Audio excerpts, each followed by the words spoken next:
Então, foi com esse argumento que eu consegui mudar a orientação do Conselho Superior da Magistratura quanto ao espólio.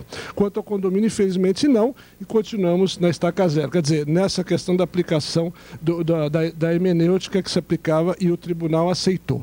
Bom, então, o legislador 2002 perdeu essa oportunidade e continuamos, portanto, sem personalidade jurídica no condomínio. Prosseguindo, chegamos, então, ao ponto, né, o auge da nossa questão de hoje, que é o problema do artigo 1336, da questão da multa. Na questão da multa, nós vamos dividir a multa. Nós temos a multa, o legislador criou a multa do condômino antissocial, do artigo 1337, e também o problema daquele que abusa, quer dizer, do seu direito de estar dentro do condomínio. E aí, no 1336, ele diz ali dos juros de mora de 1% e também da multa que poderá ser cobrada até 2% sobre o valor débito. Aí que foi o caos total. Por que 2%? Reduziu-se aquele patamar de 20 para 2%.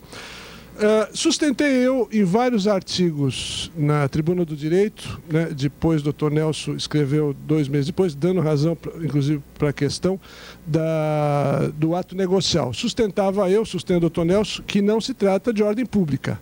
E eu venho sustentando com veemência, e ninguém me convenceu ao contrário, que o condomínio, não há ordem pública no condomínio, é um ato negocial, a convenção é ato negocial, a meu ver, é um direito disponível que eu posso transigir.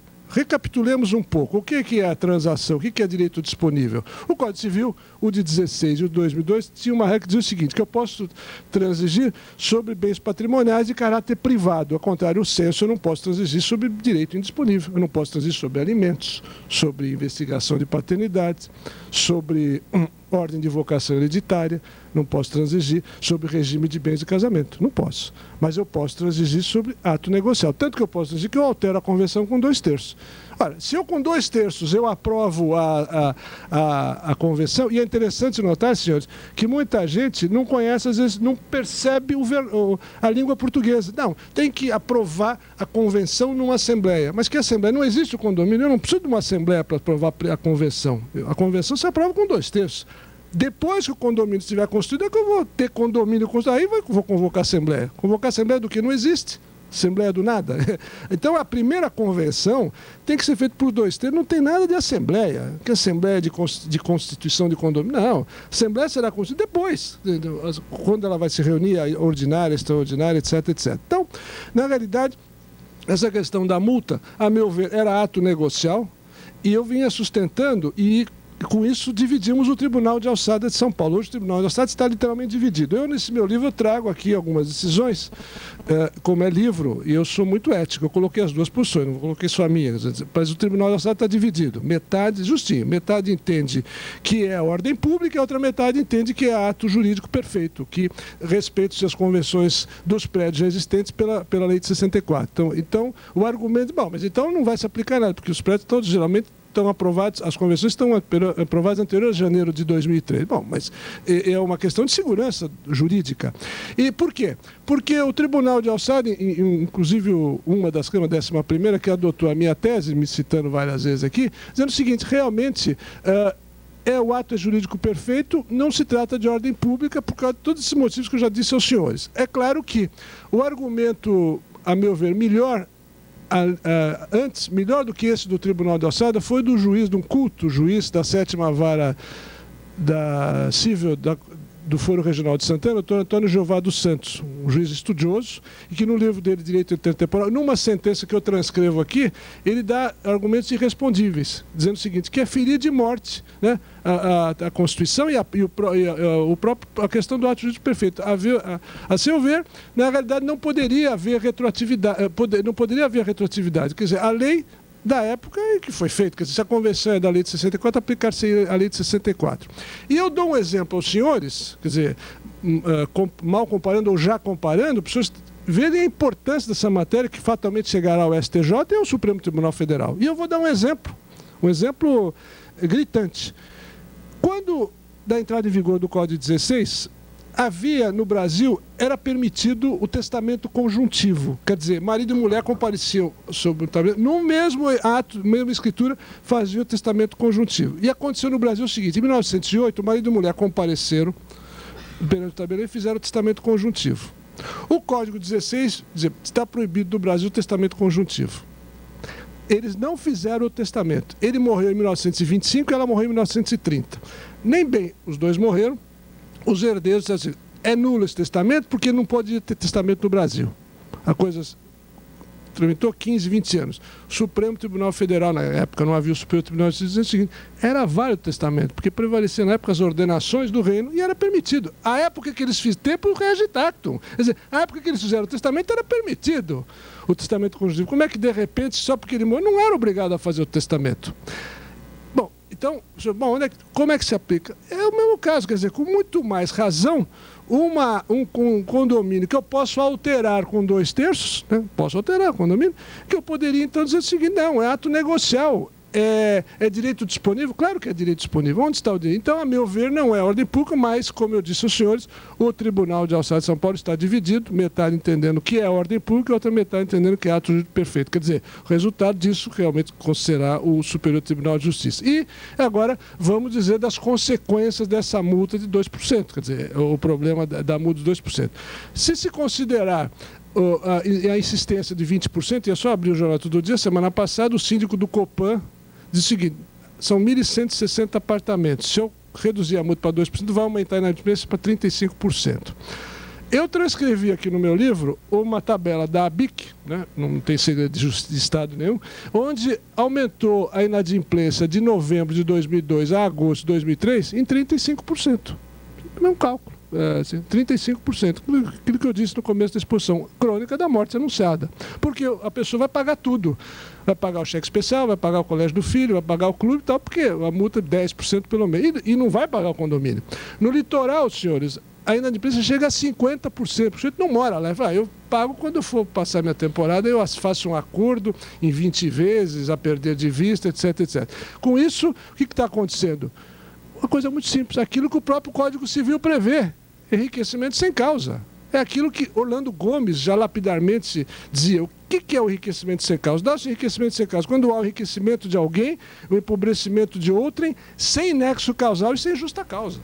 Então, é altamente revoltante eu chegar do trabalho e ver o meu vizinho queimado de sol usando a piscina do meu prédio e ele não paga condomínio há um ano, por exemplo, e eu não posso fazer nada. Porque qualquer medida eu vou ferir a Constituição. A medida eu não posso ferir o direito individual dele ir, voltar, etc, etc. Até aquela medida que alguns prédios litorais tomam, é discutível de não colocar barraco ou a cadeira de praia. Isso é discutível, quer dizer, ele é obrigado a colocar. Você não vai discutir, vai passar férias, já começa a impetrar mandado de segurança, quer dizer, então isso não é férias, né? Quer dizer, mas enfim, é um problema que eu estou jogando o problema para o meu vizinho. E estou onerando sim o condomínio. A tal ponto, a situação é tão desesperadora, isso aqui não é novela mexicana, mas a realidade é que domingo passado no estado de São Paulo, né, do A Fonte, porque assim, as pessoas estão alugando os apartamentos pelo preço para se livrar do condomínio. Então ele cobra R$1.000 de condomínio, de aluguel para se livrar dos 1.500 de condomínio. O condomínio supera o aluguel. Há uns meses atrás vi um anúncio de um apartamento, uma cobertura na Vila Nova Conceição. Estava alugo pelo valor do condomínio, R$3.000. Ele não queria receber aluguel, ele queria se livrar do condomínio, porque como ele não conseguia vender, porque é um imóvel muito caro, ele queria se livrar do condomínio, alugar por R$3.000, que era o preço do condomínio. Então você vê que ponto que nós chegamos. Estão sucateando os condomínios, não há mais fundo de reserva, né? Os elevadores em péssimo estado, se quebra uma caldeira, um Deus os acuda, não tem dinheiro.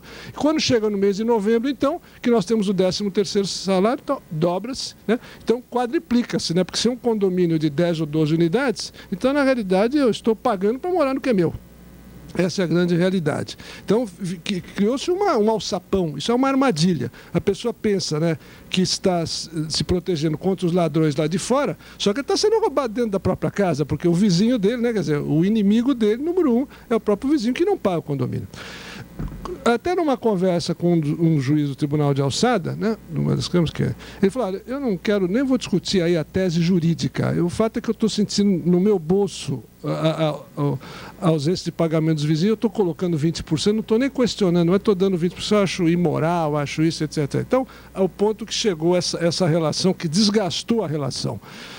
Naquela ocasião, e um ano atrás, quando nós apresentamos via BIC ao deputado Ricardo Izar essa proposta nossa, que entendíamos que será melhor, então, de 0,33 ao dia até chegar a 10%. E o argumento, outra vez na Rádio Bandeirantes, um ouvinte indignado, mas como é que o senhor está postulando o aumento?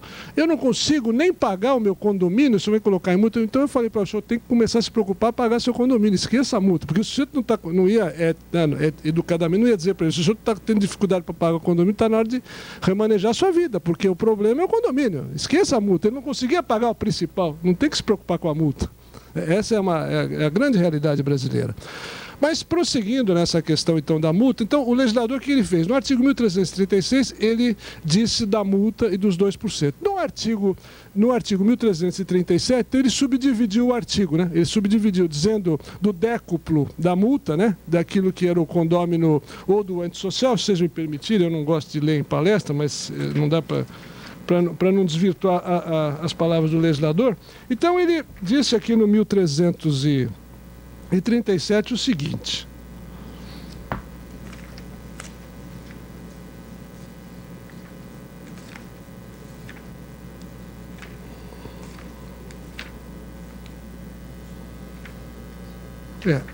do condômino social, né?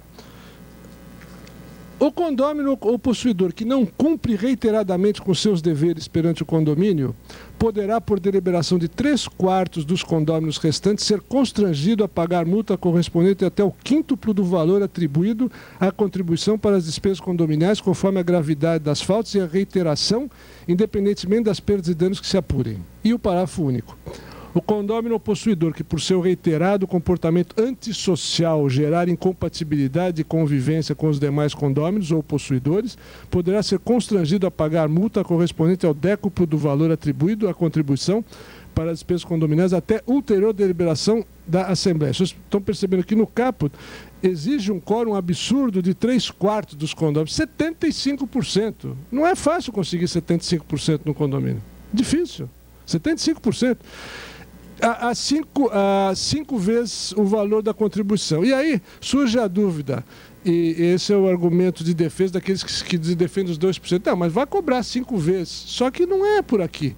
Porque, como dizia Carlos Maximiliano, onde a lei não distingue, não compete ao intérprete fazê-lo. Mas aqui a lei distinguiu sim. Ela diz ali no artigo 1336, com todas as letras, que é 1% de juro de mora e mais 2% de multa. Então eu não posso aplicar o 1337 dizendo que reiteradamente se não cumpre os deveres. Eu aqui digo que poderia até se enquadrar, mas não é simples. Assim, 5 vezes. E outra coisa, eu tenho que ter uma aprovação de 3/4. Então, o doutor Nelson amanhã, com certeza, quando falar da administração, deve cuidar dessa questão do quórum aí, dos 3/4, que não é pouco. 3/4 não são 2/3, 2/3 seriam 66%. E como eu sempre digo, a lei tem as suas virtudes, seus aspectos positivos, como, por exemplo, e abrindo um parênteses aqui, a questão da destituição do síndico. A destituição do síndico, que era de 2/3, eu precisava ser 66%, agora basta a maioria absoluta. Com 51% eu consigo destituir o síndico. Agora, quero deixar bem claro aos senhores, por questão de coerência e da lógica do sistema. Se os senhores vão sustentar que não se aplica o novo Código Civil às convenções já existentes, os senhores também não vão poder querer destituir o síndico com 51%. 2 pesos, 2 medidas, não. Claro, que se vai prevalecer a multa de 20%, para destituir o síndico precisa continuar mantendo a coerência de 2 por 3, porque senão é muito cômodo. O que me interessa eu aplico a nova lei, o que não interessa eu aplico a lei, a lei 4591. Deixar bem claro isso. Ou eu aceito ela na íntegra ou não aceito nada. Não existe meia aplicação, tá certo? Só fechando parênteses. Então, voltando aqui ao cerne da questão, a questão do DECO, dos 5 vezes, aquele que reiteradamente não cumpre os seus deveres perante o condomínio. Olha que coisa subjetiva, senhores, que não cumpre reiteradamente com os seus deveres perante o condomínio. Ué, um advogado habilidoso, brilhante, ele poderá convencer o juiz que ele, não pagando todo mês o condomínio, ele está descumprindo a sua obrigação. Né? Quer dizer, até, por isso que eu digo aqui no livro que até poderia sim, mas não era muito melhor o legislador já tirar esse problema e o presidente não vetar isso, quer dizer, passar essa lei, estaríamos todos muito mais felizes, chegava até 10% ao mês. Né? 0,33% o sujeito esqueceu um dia. Porque aqui, senhores, há que se fazer a distinção entre o mal pagador contumaz e aquele que foi à falência aí, sempre pagou, mas está passando uma crise. Né? Aquele que é mal pagador contumaz é que gosta de aplicar a lei do Gerson. Ele tem dinheiro, mas não paga, ele quer levar vantagem. Ele quer... Bom, então, esse realmente deveria ser penitenciado. Mas aqui o aspecto subjetivo ficou notório, quer dizer, reiteradamente não cumpre. Porque o antissocial, e o que é o antissocial? É aquele que fuma maconha e o cheiro da maconha forte sobe de um andar para o outro, isso está caracterizado que é o antissocial. Aquele que toca a bateria às 3 horas da manhã, não respeitando o horário de sossego isso é fácil, e para isso que existe a ação de dano infecto, né? Aí envolve vizinhança, mas está dentro do condomínio. Então, é o antissocial. Aquele que joga o copo numa festa e atinge um transeunte ou destrói um automóvel, né? O senhor sabe que esse é um problema sério, porque se não conseguisse apurar de onde foi arremessado a coisa, o condomínio vai pagar, a responsabilidade é de todos, né? A não ser que eu consiga provar que o meu apartamento fica no fundo do prédio, então, por exclusão, mas tudo isso é aquilo que os romanos já falavam, et fusis et dejecta, as coisas que eu lanço, né? A rua, eu tenho que, é a responsabilidade do prédio, tem que pagar. Ora, então, na realidade, essa questão do décuplo, que o antissocial, nós temos aqui, algumas pessoas acham ou entendem que o legislador foi tímido. Por que não a exclusão do condômino, o condômino que é antissocial? Não pode, porque fere a Constituição. A Constituição do Brasil diz que fica assegurado o direito de propriedade. Então eu teria que alterar a Constituição. Muita gente fala, mas eu aqui cito no meu livro vários exemplos que aconteceram nos Estados Unidos, mas lá é diferente, lá é direito consuetudinário. Onde mora a Hillary Clinton negaram, quer dizer, ela queria morar num prédio que o conselho do prédio vetou, porque eles não queriam pessoas famosas no prédio, porque o prédio ficava muito visado. Onde morava Jaqueline Onassis também, passava pelo CRIO para saber quem poderia morar no prédio. Mas isso no Brasil não pode. Pode, você tem dinheiro, quer dizer, eu não posso discriminar. E quando eu falo de discriminação, havia aquela questão polêmica do uso dos elevadores, se seria inconstitucional ou não vedar para entrada de serviçais nos elevadores, ou então a piscina, se poderia ser utilizada por serviçais ou não, um negócio que não diz respeito ao nosso tema de hoje, mas quer dizer, tudo isso é a jurisprudência que vai mitigar. E quando eu digo a jurisprudência, ela evoluiu muito, senhores, porque quando essa questão da multa do condomínio antissocial, hoje é pacífico que eu posso colocar ar-condicionado no meu apartamento. Né? Rede de proteção é tranquilo, ar-condicionado, quando antigamente vai ferir a estética, mas só que ar-condicionado é feito hoje para os países quentes. O Brasil é um país tropical. A cidade de São Paulo, com exceção dessa semana, faz muito calor. Então, o aparelho do ar-condicionado, eu não posso pedir, me submeter à Assembleia para dizer se eu vou colocar ar-condicionado na minha casa ou não. Então, isso é jurisprudência, é só pegar os anais, os repertórios, contar que eles têm tolerado sim a colocação de ar-condicionado. Não adianta aquela coisa de 40 anos atrás, não, tem que ser a Assembleia tem que aprovar por maioria, etc, etc. Então eu ficava sob o crivo da Assembleia, aí não podia colocar uma rede de proteção, a criança cair, morria, etc. Então, não importa que vá haver alteração de fachada, porque o bem-estar, o ar-condicionado é um aparelho da vida moderna. Mas nessa questão do décupo da multa, eu quero me concentrar aqui, a questão da maconha, ou da bateria, daquele que chega bêbado todo dia, ou do antissocial. Não pode haver restrição, quer dizer, de expulsão do condômino que é antissocial. A Constituição do Brasil respeita o direito de propriedade. O que eu posso é aplicar a multa. E aí existe um risco.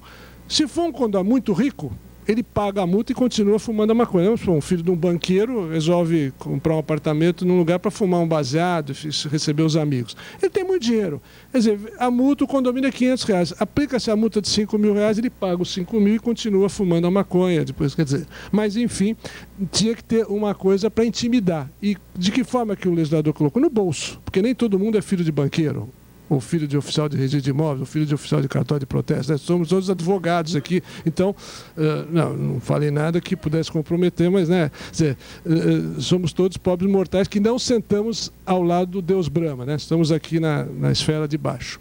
Portanto, na questão da multa, do condômino antissocial e da questão do décuplo das coisas, a meu ver, não digo que vai ser letra morta, mas vai ser muito difícil eu convencer 3/4. Porque sabe como é em condomínio assim, alguém não quer se indispor com o outro, o vizinho. É complicado, 3/4 é muita coisa. E ele não quer se indispor com o vizinho, tem medo de represália, de retaliação, né? Que morar em condomínio é um exercício perene de paciência. Os romanos já diziam há 2000 anos atrás, mater richaro, é a mãe das rixas. Quer seja o condomínio familiar, e família é muito bom em álbum de fotografia, porque ninguém fala nada, né? Tira-se a fotografia para a posteridade.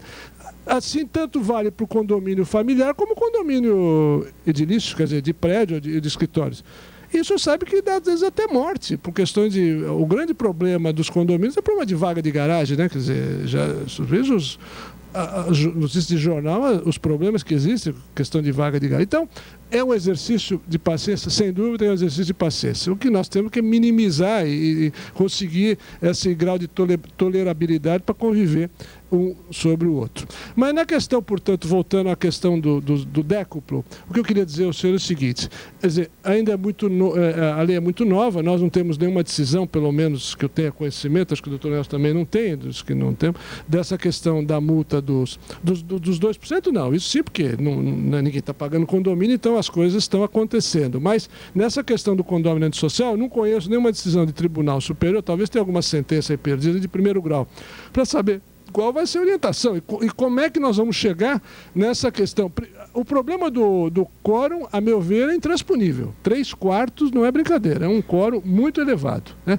E depois o outro do antissocial, até levar à ulterior deliberação da Assembleia. Quer dizer, eu precisaria levar ao conhecimento da Assembleia que tem o condomínio antissocial, então eu aplico a multa, depois eu tenho que ter a ratificação da Assembleia. E aí o legislador não fala o quórum, mas já na omissão teria que ser, pelo menos, a meu ver, 2/3, né? Já que houve omissão, teria que ser 2/3. Mas prosseguindo nessa questão da multa, então nós primeiro falamos da multa dos 2%, né? Quer dizer, dessa polêmica, e realmente esta sentença do doutor Antônio Jeová merece ser lida, né? Eu transcrevi aqui na íntegra, mas ela, estou dizendo, essa sentença foi a sentença que deu ponto de partida, e o Tribunal de Alçada de São Paulo, que é o nosso Tribunal de Alçada, que julga essas questões, eu quero dizer aos senhores o seguinte, ele está dividido. De um lado, o Egídio Jacóia, né, da 11ª Câmara, entendendo que é ato jurídico perfeito e aplica-se os 20% sim, as condições já existentes. De outro lado, né, que está carregando a bandeira da ordem pública, é hoje desembargador Isidoro Angélico, Américo Isidoro Angélico, né, que quando ele até lançou um livro ano passado sobre o condomínio, e ele sustenta, ele me transcreve a minha opinião, mas ele tem a opinião contrária, achando que é ordem pública. O Secov, onde eu dei várias palestras ano passado, começou aceitando a minha tese, mas depois ficou um pouco receoso, porque achou que não poderia ir contra a lei, dizendo que então seria melhor aplicar os 2%. Certa feita, numa emissora de televisão, um diretor do Secov intimidou, dizendo o seguinte, que os síndicos poderiam ser responsabilizados se continuasse insistindo em cobrar 20%, etc., porque poderia ensejar até um crime contra a economia popular. A meu ver, um verdadeiro absurdo, porque a matéria totalmente controvertida, eu acho o seguinte, se a administradora pode querer cobrar os 20% e o sujeito não quiser pagar, o sujeito consiga no pagamento de juízo. Por isso que nós temos uma justiça. Eu sei que isso vai ser um problema, mas porque se eu recebo 2%, eu não vou poder querer receber 20%. Eu aceitei os 2%. Então, qual a orientação que se tem dado? Não é que eu não estou pregando a desobediência civil, quero deixar bem claro, está gravando também não tem problema, eu estou dizendo com conhecimento de causa. Não estou pregando a desobediência civil, estou apenas dizendo o seguinte, entendo que a matéria é controvertida, é altamente controvertida, entendo que trata-se de ato jurídico perfeito, sim, e aqui deve-se cobrar 20%. Quem não quiser, então, que deposite em juízo, vamos discutir. E a palavra final vai ser do Poder Judiciário. Não tem outra saída para esse caso. Mas, prosseguindo nessa questão dessa questão polêmica da multa, né? Então, eu falei do veto do presidente semana passada, né? Não passou a emenda, a alteração do Código, que, repito mais uma vez, era de 0,33 ao dia, muito interessante, porque não ia sobrecarregar Você atrasou um dia 0,33, 2 dias 0,66, 3 dias 0,99, até chegar a 10% depois de 30 dias de inadimplência. Né? Então não ia. Quer dizer, não seria então os 20% que eles estão criticando tanto, que é um absurdo, 20% quando a inflação é 1%, é 0,5% ao menos, não tem sentido. Na época de inflação grande, se justificava. Em 64, estávamos, né, na época da Revolução, inflação elevada, tal, até 20%. Né? Tanto que tem muitas convenções que eu conheço que falavam em 10%. Até 20% poderia. Muitas convenções falavam em 10%. E a lei de 28 era omissa. A lei de 28 não falava. E é bom os senhores saberem, existem vários prédios na cidade de São Paulo do Rio de Janeiro ainda regidos pela lei de 28. E está em vigor, porque ela foi revogada pela lei de 64. Olha que coisa interessante. A lei de 28 não falava em síndico. E se falava, às vezes, em administrador, né? E, no entanto, todos esses prédios da Avenida São Luís, né? Alguns prédios baixos de Higienópolis, 3 andares, tudo pela lei de 28. Está em vigor. Ninguém é obrigado a adaptar ninguém foi obrigado a adaptar pela lei de 64. Assim como, a meu ver, ninguém é obrigado a se adaptar ao Código Civil.